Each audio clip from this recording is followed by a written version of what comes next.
भ्रामक विज्ञापन मामले में बाबा रामदेव सुप्रीम कोर्ट पहुंचे हैं। कोर्ट ने रामदेव को पेश होने के लिए कहा था और उसके बाद मामले में पतंजलि ने माफी भी इससे पहले मांगी थी। तो भ्रामक विज्ञापन केस में आज खुद सुप्रीम कोर्ट में बाबा रामदेव जो हैं वो पेश हुए। पतंजलि को इससे पहले माफी भी मांगनी पड़ी थी। पतंजलि आयुर्वेद के भ्रामक विज्ञापन मामले में बाबा रामदेव सुप्रीम कोर्ट में पहुंचे हैं और पिछली सुनवाई के दौरान सुप्रीम कोर्ट ने नोटिस का जवाब मांगा था। दाखिल करने पर जो है बाबा रामदेव और पतंजलि के एमडी आचार्य बालकृष्ण को फटकार लगाई गई थी और इसी के साथ ही 2 अप्रैल यानी आज पेश होने का निर्देश उन्हें दिया गया था। हालांकि कंपनी ने इस मामले में कोर्ट से अपनी गलती पर बिना शर्त माफी मांगी थी। जस्टिस हेमा कोहली और एहसानुद्दीन अमानुल्लाह की बेंच ने जो है इस मामले की सुनवाई कर रहे हैं और इससे पहले 27 फरवरी और 19 मार्च को इस मामले की सुनवाई हुई थी। तो कोर्ट ने गुमराह करने वाले दवा विज्ञापनों पर रोक लगाई थी और 27 फरवरी की सुनवाई में कोर्ट ने पतंजलि आयुर्वेद के गुमराह करने वाले दावे विज्ञापनों पर रोक लगा दी थी और इसके अलावा अवमानना कार्यवाही में कारण बताओ नोटिस उन्हें जारी किया गया था। दरअसल कोर्ट ने पिछले साल भ्रामक विज्ञापन जारी नहीं करने का निर्देश दिया था, लेकिन कंपनी ने इसे नज़रअंदाज किया और इंडियन मेडिकल एसोसिएशन की याचिका पर सुनवाई कर रही थी कोर्ट।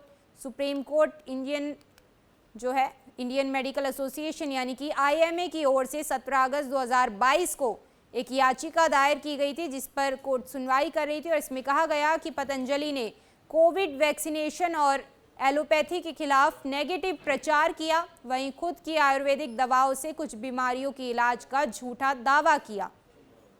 भ्रामक विज्ञापन मामले में बाबा रामदेव सुप्रीम कोर्ट पहुंचे हैं। कोर्ट ने रामदेव को पेश होने के लिए कहा था और उसके बाद मामले में पतंजलि ने माफी भी इससे पहले मांगी थी। तो भ्रामक विज्ञापन केस में आज खुद सुप्रीम कोर्ट में बाबा रामदेव जो हैं वो पेश हुए। पतंजलि को इससे पहले माफी भी मांगनी पड़ी थी। पतंजलि आयुर्वेद के भ्रामक विज्ञापन मामले में बाबा रामदेव सुप्रीम कोर्ट में पहुंचे हैं और पिछली सुनवाई के दौरान सुप्रीम कोर्ट ने नोटिस का जवाब मांगा था। दाखिल करने पर जो है बाबा रामदेव और पतंजलि के एमडी आचार्य बालकृष्ण को फटकार लगाई गई थी और इसी के साथ ही 2 अप्रैल यानी आज पेश होने का निर्देश उन्हें दिया गया था।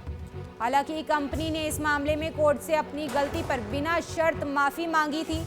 जस्टिस हेमा कोहली और एहसानुद्दीन अमानुल्लाह की बेंच ने जो है इस मामले की सुनवाई कर रहे हैं और इससे पहले 27 फरवरी और 19 मार्च को इस मामले की सुनवाई हुई थी।